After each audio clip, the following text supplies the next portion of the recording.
اللہ والوں کی صحبت سے حلال حرام کی تمیز پیدا ہوتی ہے، اللہ والوں سے عداوت کی نحوست سے حلال حرام کی تمیز جاتی رہتی، صحبت اہل اللہ چھوڑ دیتا ہے آدمی، حلال حرام کی تمیز میں فرق آ جاتا ہے، بال انگریزی ہونے لگتے ہیں، داڑھی کٹنے لگتی ہے، ٹوپی اترنے لگتی ہے، ٹخنے چھپنے لگتے ہیں۔ ایک صاحب نے کہا وہاں مجلس میں آتے تھے، پھر اس کے بعد آنا چھوڑ دیا، پھر مجھے ملے، میں نے پوچھا بھائی کیا حال ہے، آج کل آتے نہیں ہوں؟ کہنے لگے بس تھوڑا تھوڑا کر کے پورا بدماش ہو رہا ہوں، حال یہی ہے کہ دل یہ کہتا ہے تھوڑی سی فلم دیکھ لو، تھوڑا سا ڈرامہ دیکھ لو، تھوڑا سا وہاں چلتے ہیں شادی میں تھوڑی دیر کے لیے چلتے ہیں، جبکہ وہاں خرافات ہے، تھوڑی دیر کے لیے وہاں بیٹھ گئے، گانے باجے تھوڑے تھوڑے سن لے، کوئی تھوڑی سی نیٹ کی بدماشیاں کر دی، تھوڑا سا ادھر ادھر آوارہ کر دی، ویب سائٹ یہ کھول لی وہ کھول لی، بس ادھر ادھر فضولیات۔ کہا کہ میں تھوڑا تھوڑے سے پورا بدماش بن رہا ہوں، تھوڑا تھوڑا کر کے آدمی بالکل۔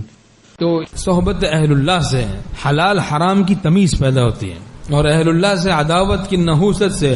حلال حرام کی تمیز غارت ہو جاتی ہے۔ بری صحبتوں میں حلال حرام کی تمیز غارت ہو جاتی ہے، نظر اٹھی ہوئی ہے تو اٹھی ہوئی ہے، نیٹ کی بدماشیاں چل رہی ہیں تو چل رہی ہیں، نماز قضا ہو رہی ہے کوئی پرواہ نہیں، میکینک کی پینٹ پہ پوری روشنائی کی بوتل انڈیل دو کوئی مسئلہ نہیں، اس کا دل پھر میکینک کی پینٹ کی طرح ہو جاتا ہے، کتنے بھی ظلمتیں ہوں گناہ ہوں کوئی مسئلہ ہی نہیں۔ مومن کے دل پہ ہر گناہ کوہ گیراں سے کم نہیں، اہل نفاق پر گناہ جیسے مگس ہو ناک پر، منافق کے لیے گناہ ایسا جیسے ناک پہ مکھی بیٹھ گئی، مومن کے دل پہ ہر گناہ کوہ گیراں سے کم نہیں۔